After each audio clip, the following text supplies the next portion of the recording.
Here is the first part of your new Authority Watch-style submarine story, continuing in English, as per the prompt. A power failure in the torpedo room during a live weapons drill was the last thing anyone expected 200 feet beneath the Philippine Sea. But it happened, and it triggered something that hadn't occurred aboard a U.S. Navy submarine in over 30 years. An emergency surfacing without command authorization. The USS Graywater shot upward like a steel leviathan waking from sleep. Inside, red lights bathed the narrow corridors. The alarm buzzed once, then cut off. "All stop!" roared Commander Ryland from the bridge, his voice slicing through chaos. "Switch to silent mode, full internal lockdown. Report status now." "Sir, torpedo systems offline. Fire control disabled. We lost connection to primary power for 18 seconds before failover," reported Lieutenant Shaw, white-knuckled at his console. 18 seconds is enough to start a war, Ryland growled, stepping down from the command platform. "Let us know in the comments which branch of the military you admire most." Seaman Luke Daniels had just finished his second week aboard the Graywater. Barely 20, with a spotless training record and too much eagerness, he was stationed in weapons diagnostics under Petty Officer Rains. Daniels wasn't at the console when the power dropped, but he'd been the last to run a system test 6 hours prior. Now every eye was looking for someone to blame. "Daniels," Rains said, cornering him after the lockdown. "Did you touch subsystem 4B during that test?" "I ran the scan. Standard check. Nothing modified. Logs say otherwise." Daniels stiffened. "Sir, I swear." "You don't swear, you prove." Commander Ryland wasn't interested in excuses. He gathered the bridge team, engineering heads and diagnostic specialists in the forward control briefing room. "We experienced a level 2 fault during live weapons simulation," he began, "which should be impossible. And yet, here we are." He turned to his XO. "Review shows an irregular input command entered into the torpedo diagnostic system yesterday at 0347. Who was on shift?" Everyone turned to Daniels.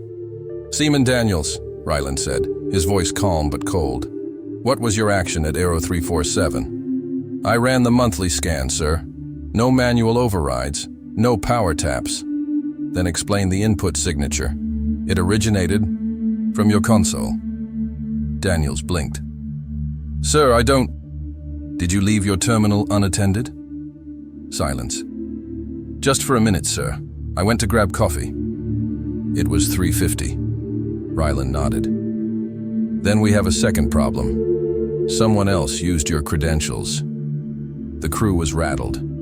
Unscheduled surfacing meant breach of mission protocol, not to mention the potential attention it could draw from foreign surveillance. Below decks, technicians scoured the system for signs of infiltration, and they found it.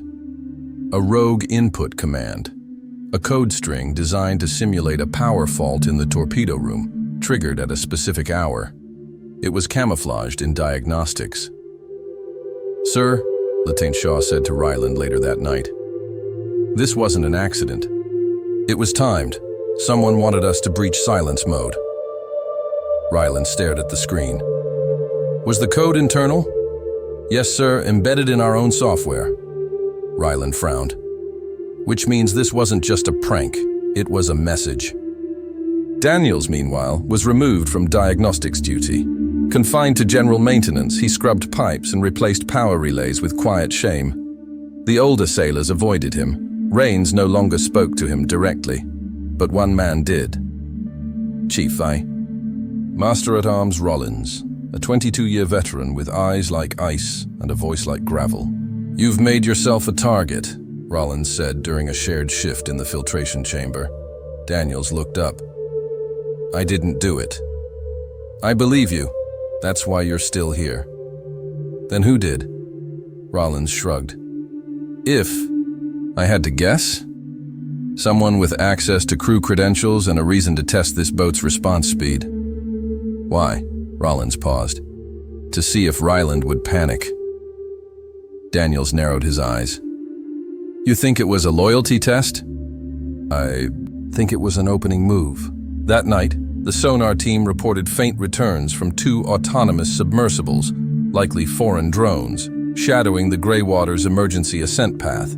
They didn't engage, but the timing was no coincidence. Ryland assembled the senior. Officers, we're being watched, which means someone knew we'd surface. He scanned the room. I want full crew audit. Access logs, badge swipes, manual overrides. I don't care how deep it goes. He turned to his XO. Start with everyone who served on other classified submarines. A pause. Especially those who've served under Commander Griggs. Gasps were audible. Griggs had disappeared 6 months prior in the North Atlantic, with his entire boat. Officially lost to a reactor breach. Unofficially, no one knew. And if someone aboard the Graywater had once served with Griggs, that meant they may have brought back more than memories. Here is the second part of your Authority Watch-style submarine story, continuing where Part 1 left off. The name Commander Griggs carried weight like a sunken anchor. Among seasoned sailors, it was a ghost story, an entire vessel vanishing. Beneath the North Atlantic with no distress call, no debris, and no explanation. Now, 6 months later, Ryland was convinced it wasn't just a tragic accident. Not anymore. Lieutenant Shaw and Chief Rollins worked through the crew roster, flagging anyone who had once served under Griggs. Only one name came up.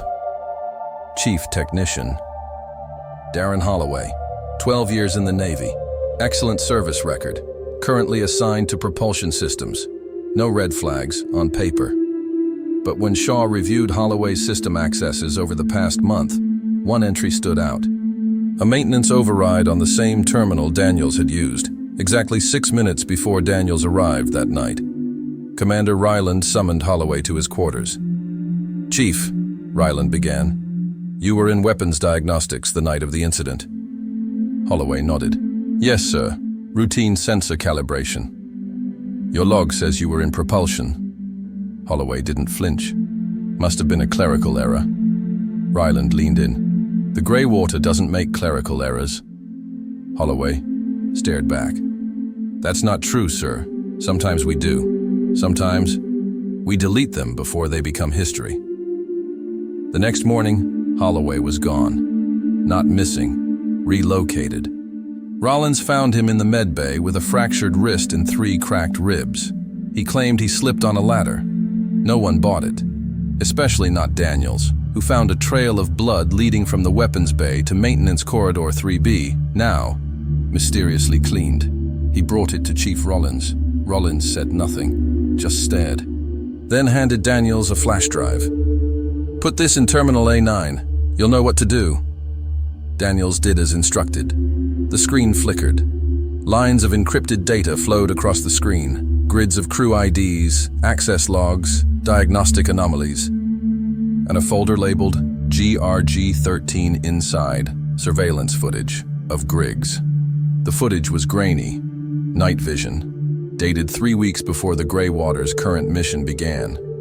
Griggs was alive, on board a sub, not the Graywater, not any listed Navy vessel. He was speaking to someone, audio distorted, but Daniels caught 3 words before the footage cut out. Echo team. Initiated.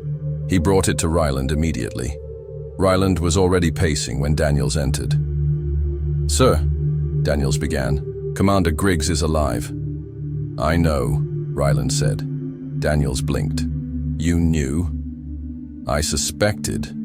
He turned. He was my CO, taught me everything, and when he vanished, I felt it in my bones. It wasn't the ocean that took him. Then what did? Ryland's eyes narrowed. Something we built and couldn't control. That night, as Graywater descended again beneath the Pacific thermocline, sonar detected a pattern, a low pulse signal, repeating in intervals of 13. Ortiz, the sonar chief, confirmed it wasn't natural. It's artificial and close. Within 2 hours, they were on top of it. A signal buoy, military grade, coded with US Navy encryption. It contained one file, a video message. Griggs, again, this time clear. "Marcus," he said, addressing Ryland directly. "If you're seeing this, then your boat's already been touched. I know what you're feeling. The doubt, the anger. But this isn't betrayal. It's graduation." He looked down, then back up. "They're going to come for you. When they do, don't fight. Listen, Echo isn't the enemy. We are the insurance policy." The video cut out. Silence followed. Then Ryland whispered, "Echo is on board." Daniels wasn't supposed to be in the briefing room when the captain assembled the senior staff, but Chief Rollins waved him in anyway. Ryland stood at the head of the room. "We are now operating under an unacknowledged protocol," he said flatly. "Echo has infiltrated our systems, possibly our personnel. Their goal is unknown, but their reach is clear." He looked around. "No one leaves the ship. No comms go out. Until I say otherwise." He turned to Rollins. "Start with Holloway. Find out who he was reporting to." "And if he won't talk?" Rollins asked. Ryland didn't blink. "Then you make him remember."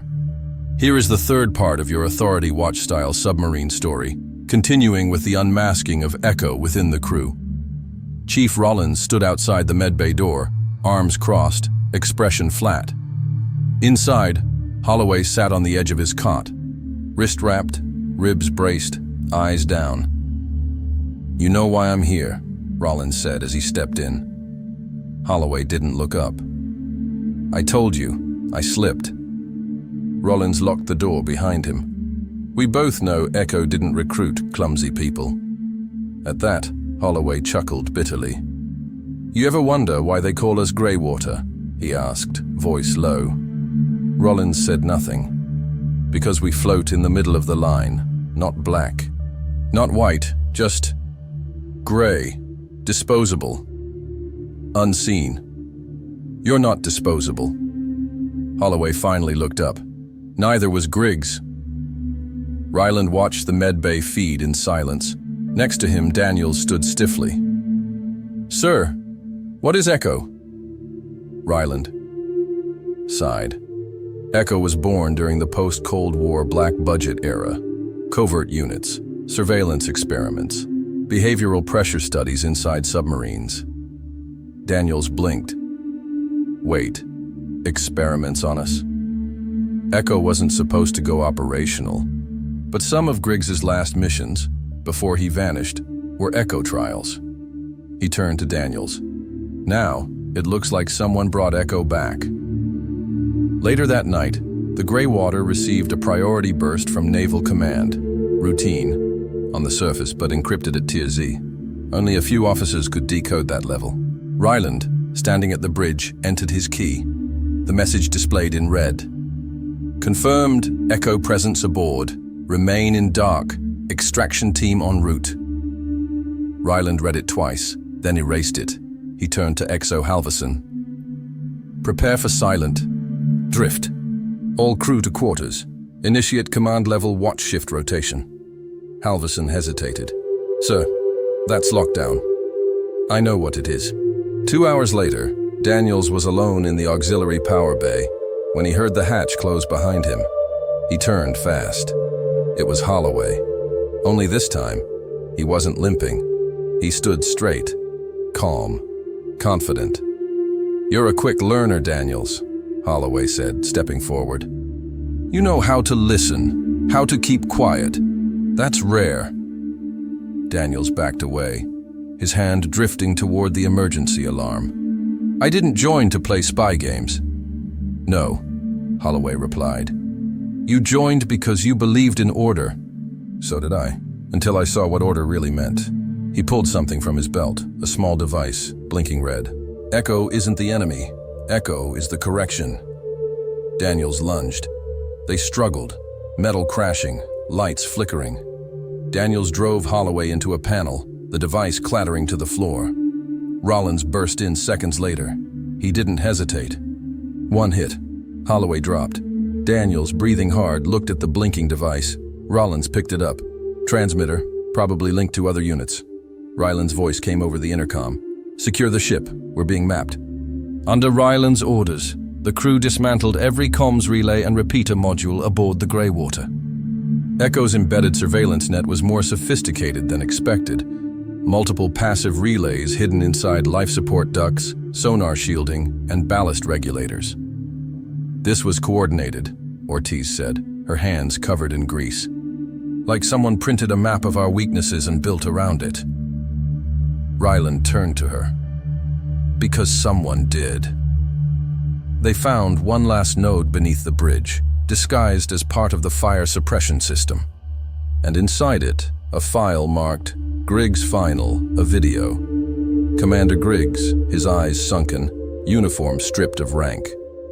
"I knew you'd find this, Marcus. I'm not the villain. I'm the test. We tried to show them the flaws, the fractures. In trust, the cracks in command. They didn't listen. So we created Echo, a mirror, and now that you've faced it, you have a choice. Become us, or expose us." The screen went black. Ryland turned to Daniels. "We're almost at the end." Commander Ryland stood alone in the control room.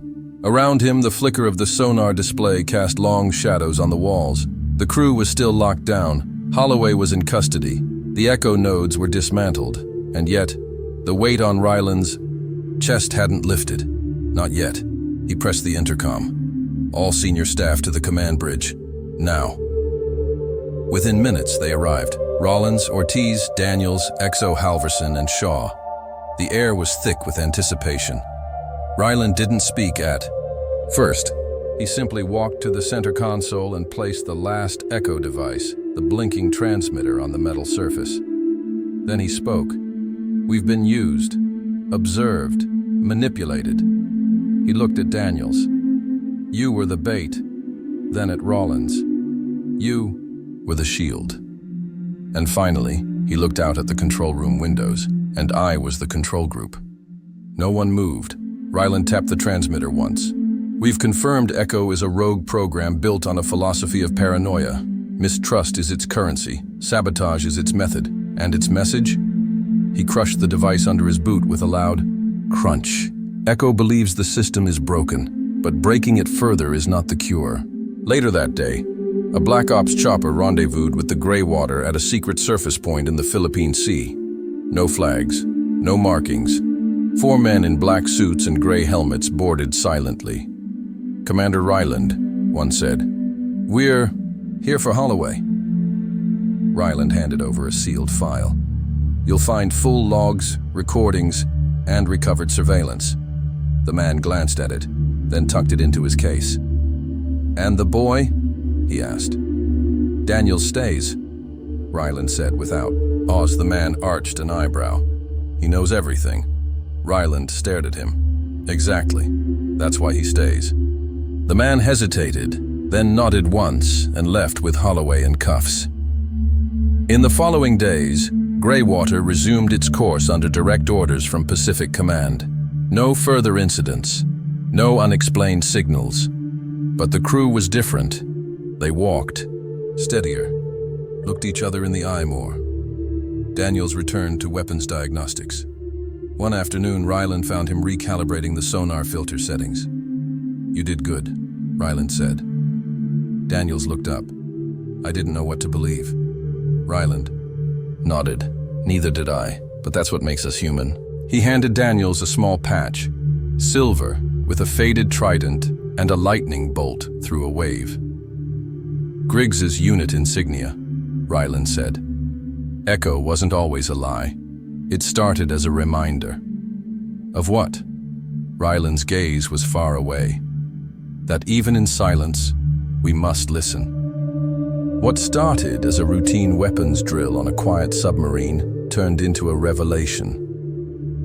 Echo isn't a person, it's a philosophy. It thrives on secrets, grows in mistrust, and infects every chain of command it touches. But in the darkness of the deep, sometimes all it takes is one voice, calm, firm, and principled to stop it from spreading. On land, a mistake might earn you a warning. Underwater, a mistake can unravel an entire mission. Authority isn't just about giving orders, it's about deserving them. What would you have done in Commander Ryland's shoes? Would you expose Echo, or become part of it? Let us know in the comments. And if you want more real-world inspired stories of loyalty, command, and courage, make sure to subscribe to Authority Watch. We surface the truth, no matter how deep it hides.